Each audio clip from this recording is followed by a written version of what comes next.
Have you ever wondered how to own real estate, but you live far away from that area? Well, today I'm talking about it, how to figure out how to do long distance real estate investing. All right, stay tuned. Morning, afternoon, evening.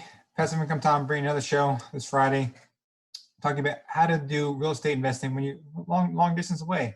You know, because some of you may live out in California, New York, you know, high places where rental income doesn't really make your money's worth out of what you get. So sometimes you got to look outside your area to find the best places to make some money. And so today I'm going to really talk about that and give you a couple ideas, some things I've done over the last 15 years, give you some tips as well, some things you need to really be aware of. So pay attention and hope you make sure you take some notes if you need to. Before you started, you know, I've been doing this every Friday. You know, if you're a new subscriber, welcome. You know, I'd like to join you. Please subscribe. If you're already a subscriber, you know, welcome once again. You know, great seeing you again. But quickly, you know, I give you a lot of information I've done over the last, 25 years based off stock investing, 15 for real estate investing. I like to really share that with you, you know, give you an idea and eventually hope you earn, at least $500 a month in passive income. That's my goal. You know, if you want to do that or not, that's great. If not, but you really want to look because you can't rely on Social Security to fund your retirement. You got to look at other places to have money coming in, and you've got to have money coming in your pocket. You know, that's really what you need to do. You can't rely on Social Security. So let me get started in this. Get going. All right. So say you want to earn $1 million. All right. That should be your goal. You know, whatever you want to do, have $1 million eventually. It could be more, it could be less, but you have an idea. What's your goal? You know, what do you want to do? Do you want to have money coming in your pocket in the future? That's what you got to have that goal because people are living longer today. You know, if you haven't realized that, people are living longer, even past retirement, people are living, 10, 20, 30 years after that. So you've got to have that money, set aside for those rainy days. Eventually you will need it. Okay? You don't want to rely on somebody to fund your retirement. You've got to rely on your retirement yourself and able to do that. And one way to do that is through real estate investing. All right. So essentially, you rent your house out of state. How are you going to do that?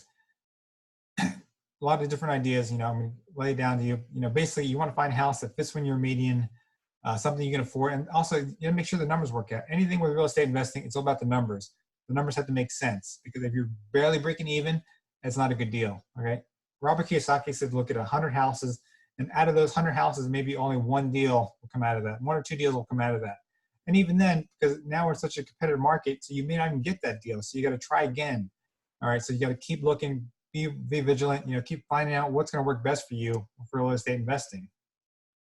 Sorry about that. But you don't want to have your house look like this. Okay. The tenants will destroy your place. Okay. So you don't want to find the prettiest place on the block because tenants will destroy your place. Hopefully they don't do it as bad as this, but this is a really good example. Okay. They will destroy your place because number one, they don't own the place. Okay. They don't really care. They're only there temporarily. So they will not treat it the best as you if you live there yourself. Okay, you live there yourself. I'm sure you want to treat it, have it look pristine, great. But if you have a tenant, they will destroy your place. They might have a dog, it's going to poop in your living room or whatever. But whatever it may be, they're not going to treat it the best way you want it to. Even though you may charge them an extra fee when they leave, it's not going to be in perfect condition after they leave. So you really want to look, have your place not be the best place, maybe not the best kitchen on the block, but you might want to have some, really the basics, refrigerator, microwave, something that anybody can get by and not really have a big heartbreak over that. So basically, are you going to drive out there? Okay, if it's close by, 100 miles, a couple 100 miles, whatever, sure, driving out there will be no problem. But out of state's going to be another issue because you've got most likely 5 of those places. Or you can turn into a long road trip. That's something else you can do. But when you do that, one little benefit, taxes. Not many people talk about taxes, but there's so many tax loopholes that you're going to use your advantage here. Because if you're driving to another place, if you happen to fly to another place, are those little reminders. But all these little things coming up about you can write these off. You can write off taxes. You can write off the drive there. Sometimes you can write off meals, you can write off your airfare, so many benefits that are out there. And a lot of these tax benefits you won't see with a REIT, R-E-I-T.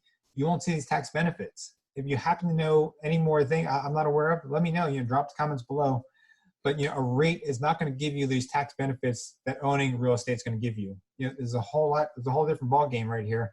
Owning real estate, that's how the wealthy do it. That's how Donald Trump has all these properties all over the place, because he can write off the travel to these places, whether he's going to Florida, California, or wherever it may be. He can write off those trips because most likely he's doing a business trip out of it, and then he's going to spend some time having fun, playing golf or whatever it may be. So that's how these people get away with it, how to get around it, because these loopholes are written there in the IRS, in the manual. It's out there. You can Google IRS, check it out, because there's so many little benefits out there. I talked about some real estate tips earlier this year. You can check out right above here. But there's so many different things you can do with real estate.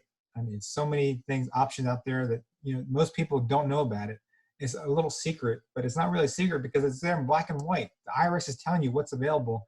You just have to be able to take action and go for it, because that's what you really need to do to change your life, change your future. All right. So as I said, you could live, say you happen to live in Virginia and you want to buy something out in Texas or wherever it may be, or vice versa. That's how you can do this. I'm going to give out a couple more tips on how you can do that. I'm going to really get deep dive a little bit more into this now on how you can really make this happen and make it work out the best. All right. So now, are you going to call your property manager? Okay. Back in the day, you might have used this old phone to call your property manager, but things have changed so much now. Technology has taken everything to the next level. So it makes them so much easier to do that, to contact your property manager, because everybody has a smartphone. Most people, I guarantee almost 95, if not more, % of people have a smartphone. You can pick up your phone, call him or her, and you can even, if you need to, you reach out and touch somebody. If you need to, you can send them a text or vice versa. It's so many more opportunities now with your smartphone, because that's your secret weapon. Your smartphone is your standard. Everyone has one today. You can do so many things with this. It's a beauty. It changes the name of the game. It makes things so much easier than what it was before. All right, and then you can also mail stuff to your property manager if you need to. Snail mail works, but a lot of people may not use it as much as often. But it might be some important information you might need to get out to your property manager, and vice versa. He or she may send you a letter, and it's going to come out to you, and you're going to get it. You read through it, figure out what you need to do with it, or just keep a file. Everything in a filing cabinet, you can keep it separately. Have everything set aside, so you can have that for. You never know when you might need it. You might get audited for something like that, but who knows? Just have it for reference. Have a separate file for all your property stuff. Keep it in detail and in good shape. Now, but today, because not so many people are using letters as much, a lot of things are done by email. Email makes things another game changer. Makes things so much easier than it was, 20 years ago. You can email your property manager, and some days they may email your bank statement. How much you got deposited in your account for that month, because every month is going to change. Sometimes, as I pointed out earlier, your tenants are going to destroy your place, or little things might breaking down the property, and the property manager has to go hire a contractor to go fix things, and then he's going to send you a bill. A lot of times you may have a little deal, the property manager saying, hey, anything under $200, we'll fix it ourselves, and then we'll let you know. But sometimes if it's over $200 or whatever amount it may be, he's going to let you know. He say, hey, we got to get this roof cut down. It's going to cost a couple $100, and he's going to talk that over with you and make sure you have enough money in your budget to figure it out and make it work out. So, but email is really changed the name of the game as well. It's another little benefit owning property when you're out of state, and keeping in touch with your property manager. And then you've got to build your team. You are the boss. It's not like a stock investor. We own your REIT. You can check on it daily, how it's going, everything like that. But as a as a property owner, investor, you're building your team. You need to build your team. You know, to find the right contractors, find the right plumber, find the right, find the right property manager. Find the right accountant, find the right lawyer if you need to. But so many things are out there. But a lot of things your property manager can do that. If you have found a good property manager, he's going to really help you build your team, because he's already going to have he or she's going to already have a list of contacts that can make these little repairs on the house when needed. I talked about property managers up above here. Check out this link. I really encourage you to check it out if you're really serious about getting into property managing. Being an out-of-state investor, or even real estate investing in general. Check it out. I encourage you to check it out. But essentially, you're building your team because you are the boss. You are the boss for doing this today. You need to get it done. You need to make it happen, because how would you like to be a boss, but you still live in your house? You your own boss, but you're living out of your house, making all this happen, because you can make a lot of things happen with your phone, with your emails, I showed earlier. And it makes some things so much easier today and so much more manageable than ever before. So quick little recap, you're investing out of state, basically, figure out the location, just like McDonald's has, McDonald's is not in the business for the best burger.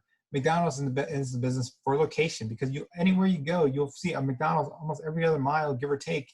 And they're almost over the place because it's location, because they know you're going to get hungry. The kids are going to get hungry. The kids are going to want a Happy Meal or whatever it may be. But, McDonald's is all over the place because they know you're going to stop by and you're going to see them, because they're a billion-dollar company, selling billions of burgers, whatever, every year. Next, always keep in touch with your property manager. Have a good relationship with your property manager. Email them. You can do that so much easier with your phone, as I mentioned. And since you're the boss, you're building your team. And, lastly, if everything's working out right, you're collecting your rent. You should be making a little bit extra month off your property. And that's the beauty of it, because this is money you can use in the future, money you might be able to use for your kids' retirement plan, money you might be used for an emergency, money you might be able to use for your own retirement in the future. So many different benefits out there for owning property. And lastly, taxes. You're saving so much on taxes when you do this. If you get everything set up right, have someone explain to you better, beautiful thing you can do with this right now.